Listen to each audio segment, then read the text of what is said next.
Hi there, and welcome to another episode of Therapy by the Book, the show where we take your favorite fictional characters and ask the question, what would it be like if they came to therapy?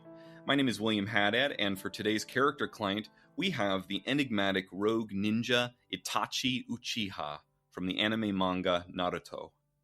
Naruto is my favorite manga of all time. It's an incredible tale about a young boy's journey to become a ninja, spanning over 70 volumes and 700 chapters of material. I first discovered it back in the mid-2000s, and coincidentally, right around the time when the character of Itachi first appears in the story. There's a lot of background to dig into, so let's get started. Itachi is born to the Uchiha ninja clan in Konoha, the hidden leaf village of the Fire Nation. His father, Fugaku, is a proud leader within the clan who commands the village's police force, and his mother, Mikoto, is a gentle yet spirited soul in her own right. A few years later, she gives birth to a second son, Sasuke, who, incidentally, will share a classroom later on with the loud blonde prankster and title character of the manga, Naruto Uzumaki. But for now, the moment Sasuke's tiny hand wraps around his blanket, Itachi knows protection is part of his identity as a big brother.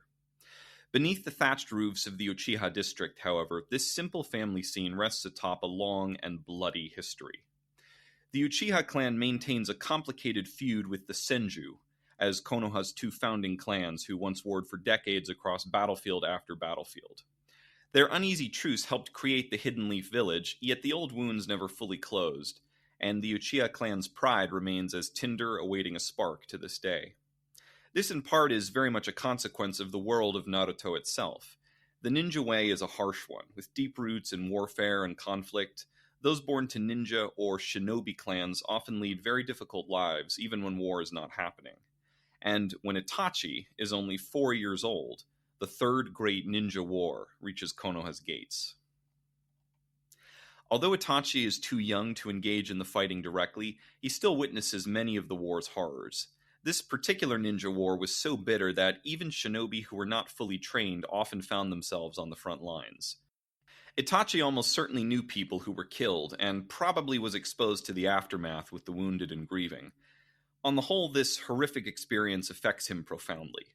The war's trauma causes Itachi to grow into someone who loves peace, despises conflict, and always has the best interests of his village at heart, irrespective of clan or family ties. On a side note, this is one of the first stories I remember reading that used the word trauma in emotional terms, as well as physical. From then on, Itachi promises himself 3 things: understand conflict, prevent it, and, if prevention fails, end it quickly. The Konoha Ninja Academy soon discovers that Itachi's capacity matches his resolve. He graduates at age 7 at the top of his class. He awakens his Sharingan at age 8. The Sharingan is the Uchiha clan's prized dojutsu, or eye technique, that allows for all kinds of ocular tricks and powers. He's promoted to Chunin, an intermediate ninja rank, at age 10, then joins the Anbu at 11. The Anbu are an elite tactical ninja squad who answer directly to the Hidden Leaf Village's leader, the Hokage. And finally, Itachi becomes Anbu Black Ops Captain by age 13, the youngest in the village's history.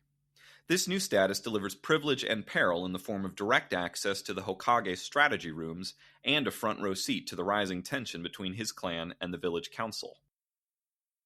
Now, some years later, the village is attacked by a mythical beast known as the Nine-Tailed Fox, and suspicion falls on the Uchiha, who historically had the power to control such beasts with their Sharingan. The elders quietly relocate the entire clan to the village's outskirts, closer to the walls than the decision-making center, and resentment simmers even hotter. It's at this point that Itachi's father, Fugaku, as head of the police force, begins facilitating talks of a coup during clan gatherings. Recognizing his son's rare positions, Fugaku instructs Itachi to be the pipeline between the Uchiha and Konoha's nerve center. Itachi obeys his father, but only externally. Internally, the memories of the ninja war still flicker inside him, and despite the Uchiha being his own flesh and blood, Itachi holds no desire for open conflict, much less the civil war or invasion from other nations that the Uchiha coup would inevitably bring. He wants peace, not clan supremacy. Before long, Itachi's orders arrive on 2 fronts.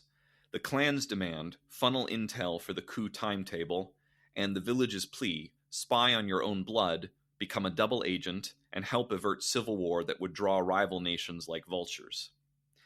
Itachi chooses the village, hoping covert diplomacy can stop the clash. For months, he races between clan meetings and Hokage briefings. He tries everything he can think of, but each solution founders on mistrust as the coup clock ticks down. In the end, despite Itachi's efforts, the village is unable to devise a peaceful solution for the Uchiha. Conflict seems imminent, and with time running out, the village elders propose an ultimatum as chilling as it is concise. Eliminate the coup plotters, your clan, before they strike.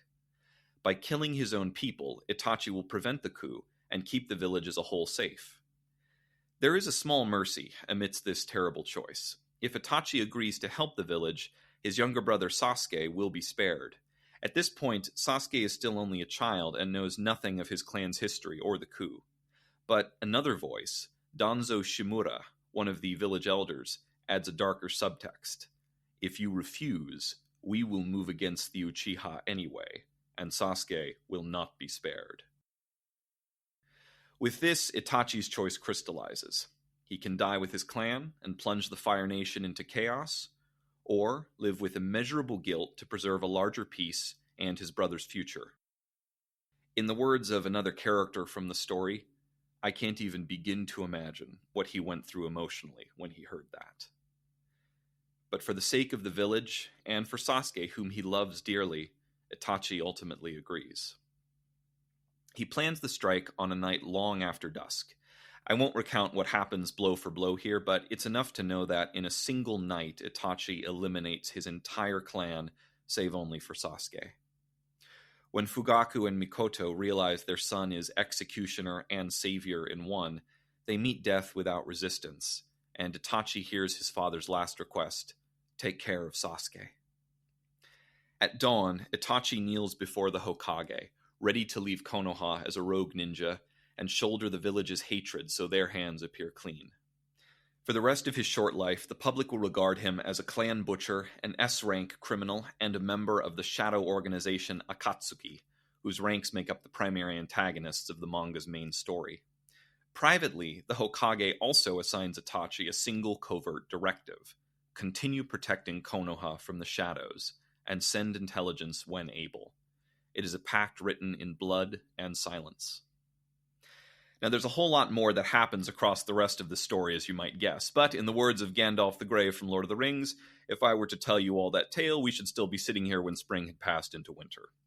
For the sake of Itachi's therapy, there are only a couple more points to consider here.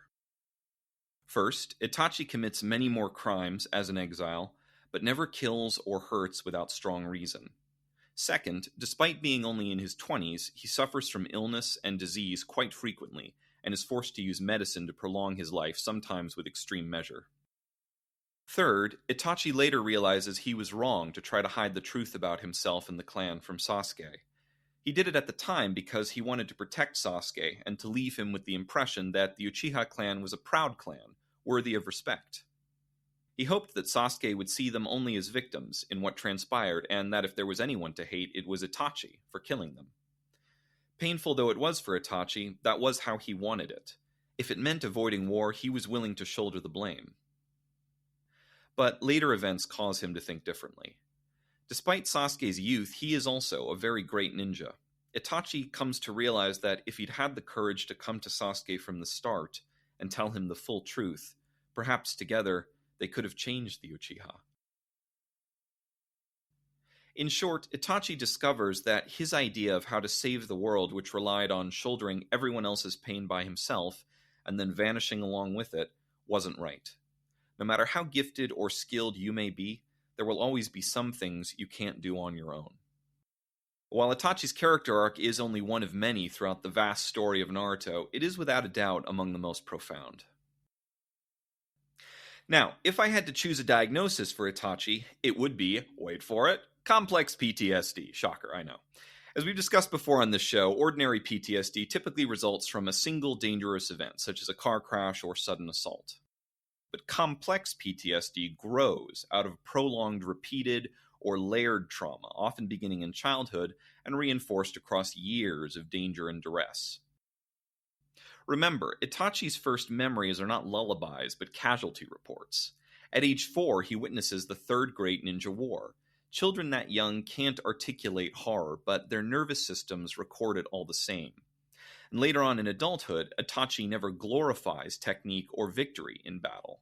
Instead, he often references the dead with a somber, almost clerical-like precision. It's the language of someone who learned far too early on war's cost to the soul. On a broader note, one of the paradoxes of war, and indeed trauma, is that a person can despise conflict and yet also excel at it. We can see this in real-life examples of soldiers who choose to re-enlist because they fear what might happen to their unit if they aren't there. Itachi shows a similar pattern. He has a deep aversion to violence, but he does not avoid situations that require violence. Quite the opposite. He steps into them so that others won't have to. And whenever he acts, he does so with a surgical speed, ending fights before they mushroom into wars. You can almost hear the child inside him whispering, "If I finish this quickly, fewer parents will have to bury their children."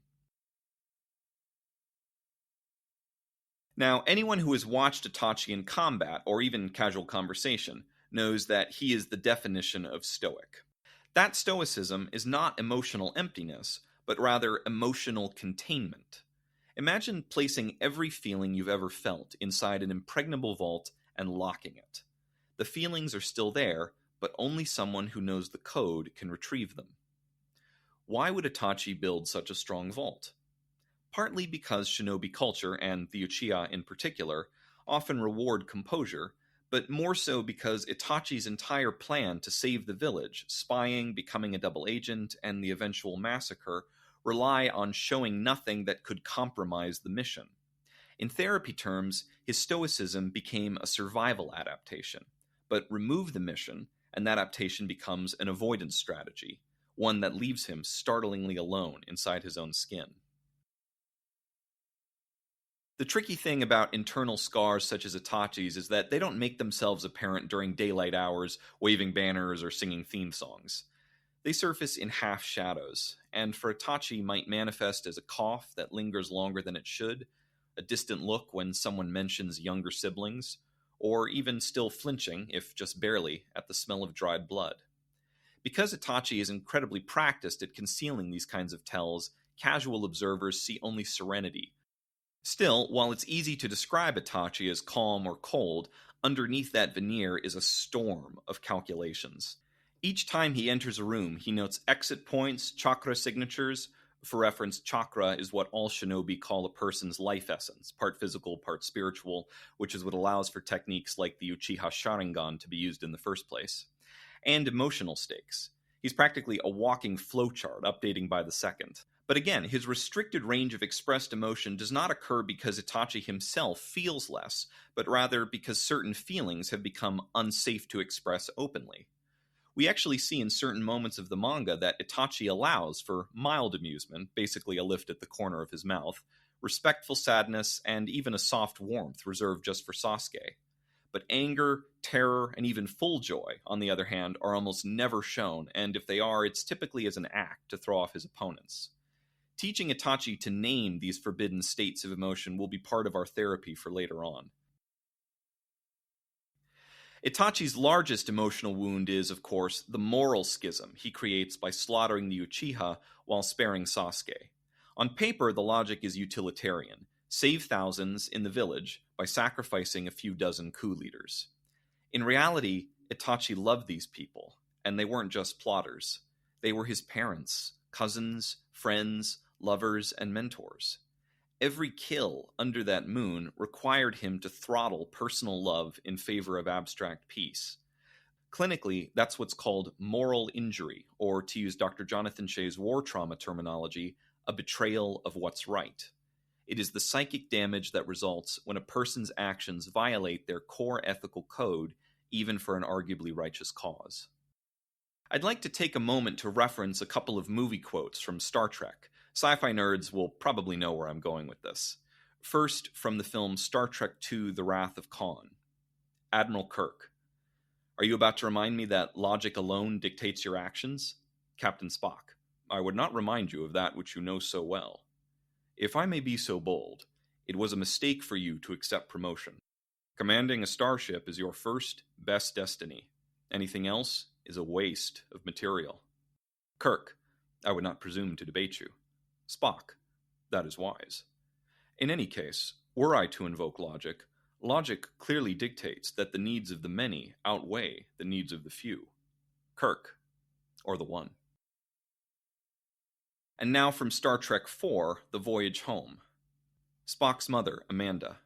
Spock, do the needs of the many outweigh the needs of the few? Spock, I would accept that as an axiom. Amanda, well then you stand here alive because of a mistake made by your flawed, feeling friends. They have sacrificed their futures because they believed that the good of the one, you, was more important. Spock, humans make illogical decisions. Amanda, they do indeed. We can observe this same contradiction with Itachi. He kills for the sake of the many, yet he spares Sasuke for the sake of the one. Holding those opposing values simultaneously tears at his self-concept, and to make sense of this dissonance, there's an argument to be made that he fashions two selves: Itachi the murderer, public, hated, unworthy of forgiveness, and Itachi the protector, private, tender, forever a big brother. Over time, each self polices the other. The murderer ensures no one suspects the guardian. The guardian justifies staying alive long enough for the murderer to one day die by Sasuke's hand in a manipulated act of righteous vengeance. If you want more information on that, read the manga. It is both an elegant system and a psychologically exhausting one. So, what do we have altogether? In Itachi, a man who detests war yet becomes its instrument.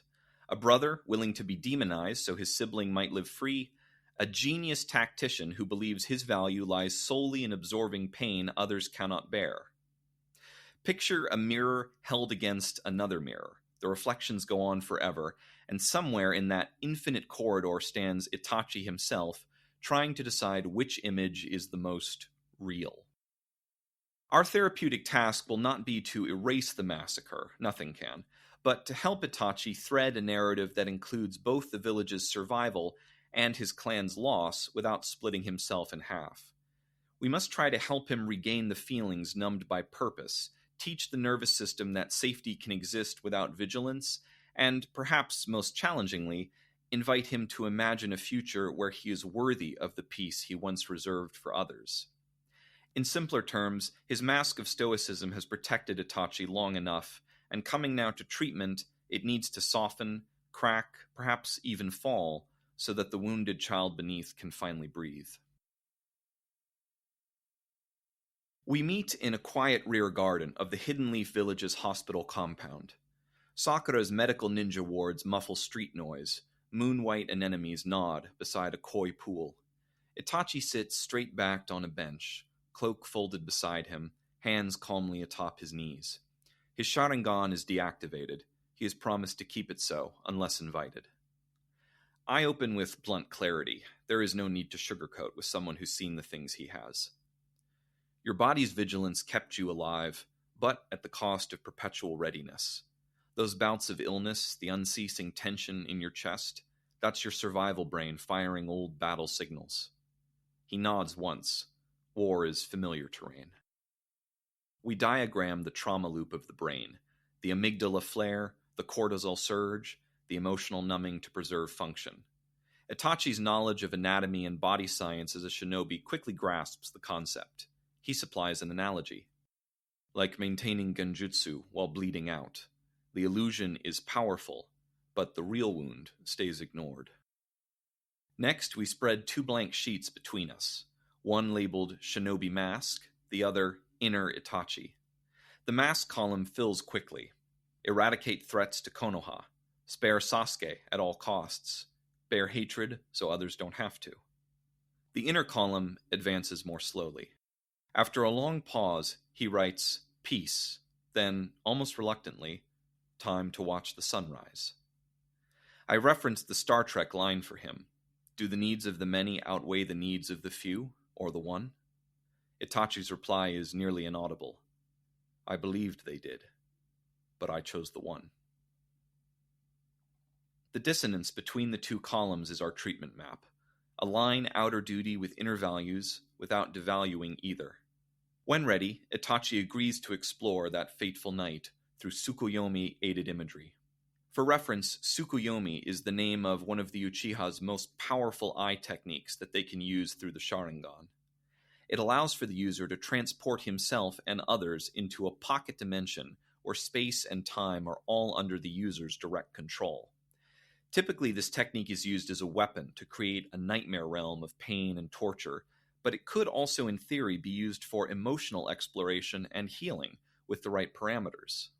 Before embarking on this journey, however, we establish safety anchors: the scent of the village lotus that always blooms twice, and the cool water rippling below the koi. As the Sharingan whirls, red eclipses black. Moonlight shines on a tatami. Footsteps. We see Itachi's father's eyes flicker with resigned understanding. I keep one hand on the sheet, the other guides breath counts. We pause at each emotional spike to label sensations: guilt, regret, love. No need to rewrite history, only to let what is frozen attempt to thaw. As we pass through the memory, I ask him the following.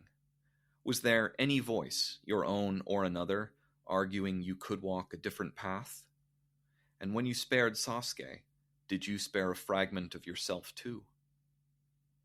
Answers to these questions may not be forthcoming, but whether or not they are, what matters is that Itachi allows himself to consider them.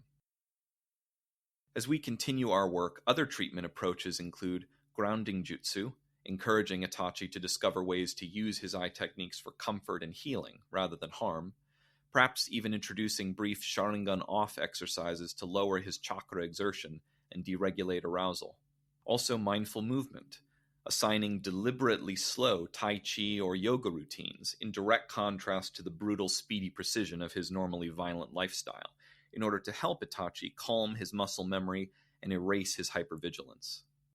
Also medical. As I mentioned before, Itachi often struggles with sudden intense bouts of illness.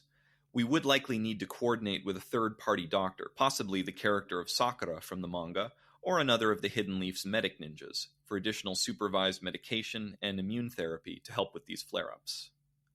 Finally, self-concept work. Helping Itachi to be mindful of first-person statements when talking about himself. For example, asking him to describe Itachi's wishes and not just a shinobi's duties. If time allows, we might envision Itachi volunteering to teach chakra control and meditation to war orphans or other victims, thus transforming his once covert skills into communal healing. Communalization is the ultimate form of group healing for trauma, and it is especially effective for those who have survived wars. Itachi would likely benefit from it. Any core change will be slow to emerge, yet it may come in time. In his heart of hearts, Itachi is a thoughtful and considerate soul, and, I believe, capable of recognizing there will always be those in need of big brotherly care. Perhaps he won't need to erase himself to still provide that loving protection. Well, that's it for this episode. Thank you everyone for tuning in, and I'll see you all next time on Therapy by the Book.